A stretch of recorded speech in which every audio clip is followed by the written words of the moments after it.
Welcome to the Rusted Garden. It's early morning and these are some of the vegetables that are coming out of the garden. Different peppers, onions, small cucumbers, some zucchinis and squashes. And this is a cow horn pepper which is billed as a long, thick cayenne. You can see some jalapenos in there.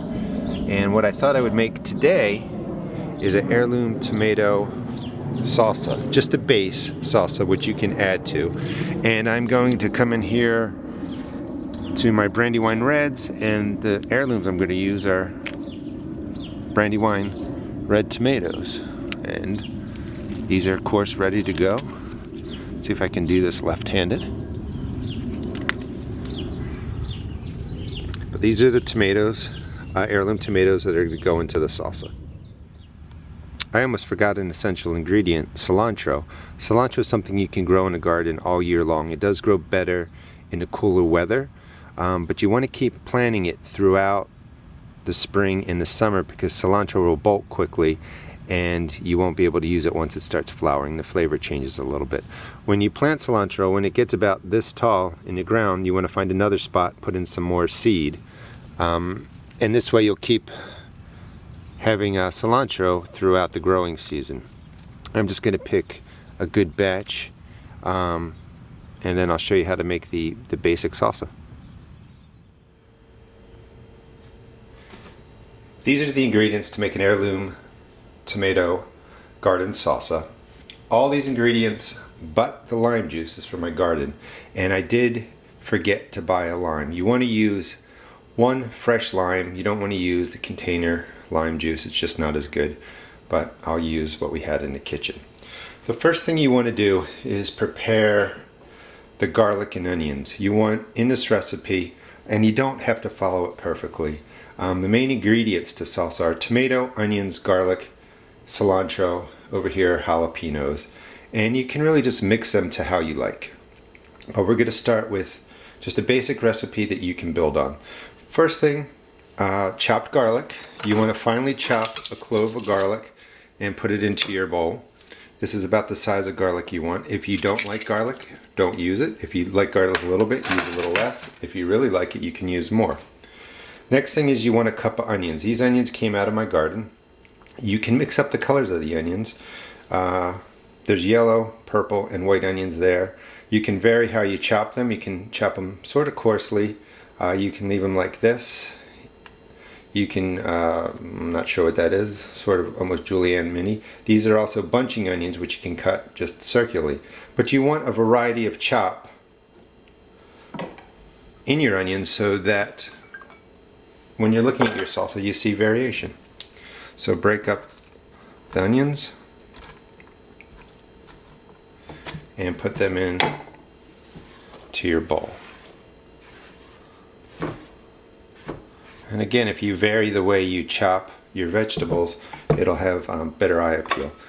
Break up the garlic and mix it in with the onions, and then you want to salt. And I'm cover up the onions. This is going to be enough salt for the whole dish. But the reason you put the salt on now is while you're preparing the rest of the vegetables, the salt will pull out all the flavors of the onion and the garlic. The lime is mixing with that. These are the jalapenos. You want to get these ready before you get to the tomatoes and cilantro. When you cut a jalapeno in half, you're going to see seed in it, and you're going to see the pith. You want to take that out so that this is what you're chopping up. I also use two kinds of jalapenos. This is a yellow, it's a green, and again, it's for eye appeal. If you like hot peppers, you don't need to worry about how many you put in, but this is 2 jalapenos. Again, some salt, mix it together, and the salt will draw out the heat of the jalapeno. If you like the heat, you're just going to put this straight into there. If you don't really like the heat, what you can do is then rinse this out. It'll rinse out the salt and it'll rinse out some of the heat from the pepper, but you'll still get the jalapeno taste. And if you were gonna, do it the right way, you'd put the salt in there, let it sit about 10 minutes, decide what you want to do with it, but I'm going to put it all together. Again, mix that all up. So you have a cup of onions, a teaspoon of garlic, and 2 jalapenos. And you can add more heat or remove heat in the form of jalapenos if you want. I showed you in the beginning a cowhorn pepper. It was just too spicy. I didn't like it. It didn't have enough flavor besides heat for the salsa, so I just skipped it. The next thing is the heirloom tomato. Heirloom tomatoes are often ugly. This is a Brandywine red. The Brandywine variety of tomato has been around since the 1880s and has just been passed its way up to us. You can get Brandywine reds, you can get Brandywine pinks, you can get Sudeth strain. It's a very good tomato, but it's not perfect, but that's why they taste so good. They haven't been bred into oblivion for perfect shape and perfect color, and therefore they have a lot of flavor. So when you work with these tomatoes, you obviously just cut out the parts that you don't want to eat.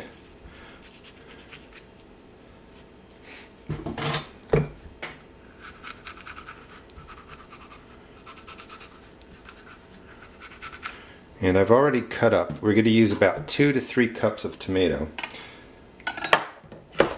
And I just wanted to, I already have that chopped up, but I just want to show you what the Brandywine looks like.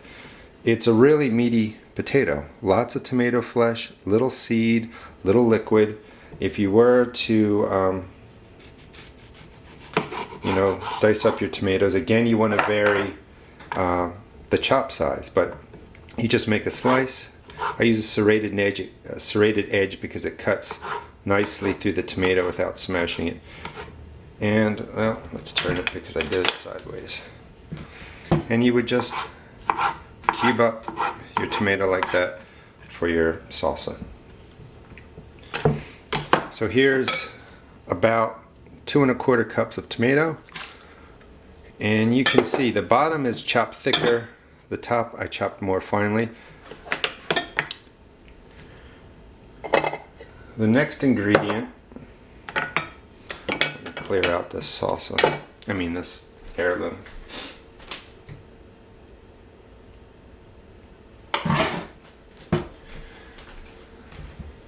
The next ingredient is going to be the cilantro, which is the key ingredient. But before you get to that, just make sure you keep mixing up your base ingredients. Let the flavors get drawn out. And you can see a great liquid forming in here already. The cilantro, I can't say you want a cup, but you want a bunch of cilantro. If you don't like it, you don't have to use it. You can use basil. You can add more or less, depending on your taste. And the best way to chop it is to bunch it up like this.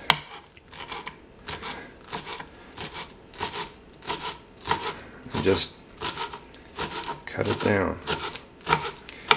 This is pretty tender cilantro. The stems are soft. You want to keep an eye on your cilantro. As it matures and gets bigger, sometimes the stems get woody, and then you would have to pick the leaves off. And now it smells like salsa in here. Once you break the cilantro leaves, it starts smelling really good in the kitchen.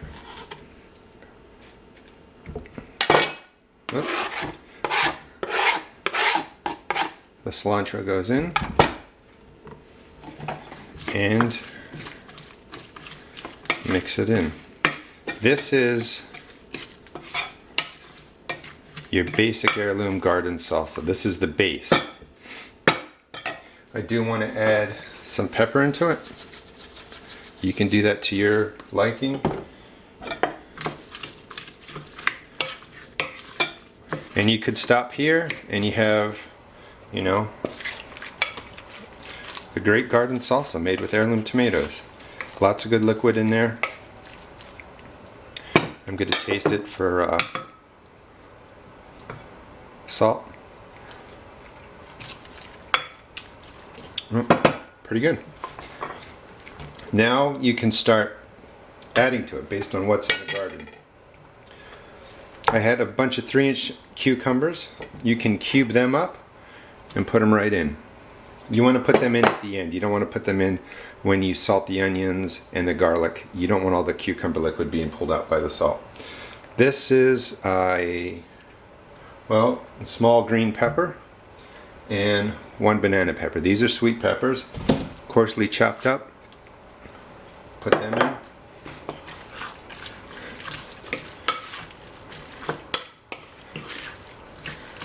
You mix it up.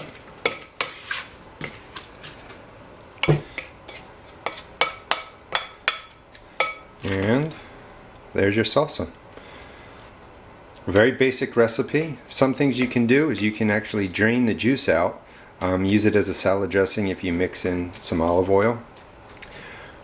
If you enjoyed this video, please check out my blog at www.therustedgarden.blogspot.com, and also check out my YouTube videos. I am working on creating more garden recipe videos. Again, thank you.